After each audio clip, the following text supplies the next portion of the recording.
Hello, everyone. I'm Olga Petryna from New York City. Today, I'm reporting from the virtual ACR meeting in 2020, and I would like to share some updates about psoriatic arthritis and issues of inadequate response, as well as issues of adequate response in ankylosing spondylitis patients. So I picked two abstracts that I found particularly interesting. I would start with the abstract 0359. This is the study evaluated clinical characteristics of patients with psoriatic arthritis and axial involvement and their response to treatment based on the HLA-B27 status.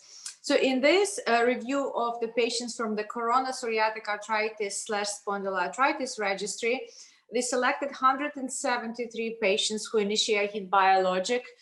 And among those patients, about 30% were HLA-B27 positive and 69% were HLA-B27 negative patients at the baseline.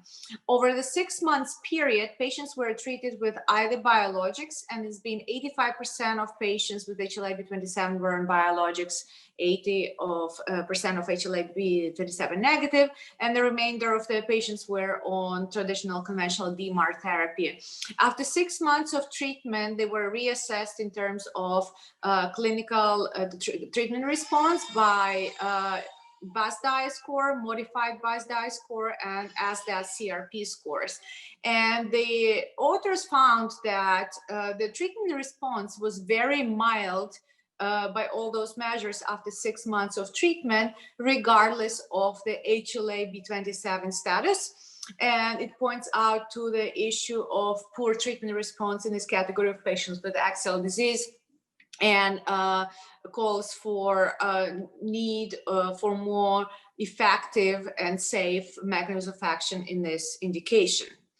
And now the interesting abstract that speaks about the inadequate response and actually points out to the reasons of inadequate response is the abstract 0371, which speaks about patients with ankylosing spondylitis. And in this retrospective cohort study, authors analyzed the frequency of inadequate response after 1 year of treatment with biologics.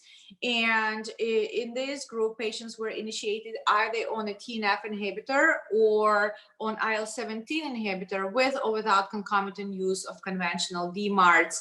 And then the inadequate response was considered as discontinuation or not adherence to treatment.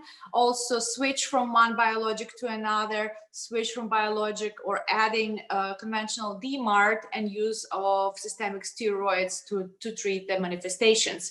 And interestingly enough, a very high percentage of patients were considered inadequate responders. So more than 69% of ankylosing spondylitis did not respond to treatment according to this study, to the first line biologic. And then the most common reasons were patients non-adherence. And 56% of patients with ankylosing spondylitis were found to be non-adherent to their treatment regimen. 14% switched to a different biologic, 8% added a new DMARD, and 4% went for dose increase or addition of steroids.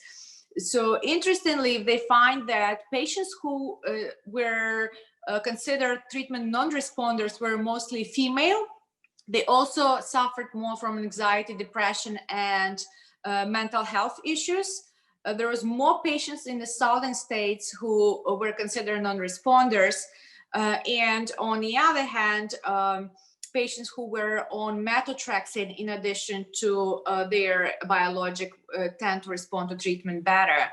So this study points out to the reasons why inappropriate response or inadequate response in ankylosing spondylitis happens, and something that we should probably be working on with our patients in our practices. I hope you find this information interesting, and if you would like to learn more, please follow us in the room now, and it will give you more updates on this interesting virtual meeting. Thank you.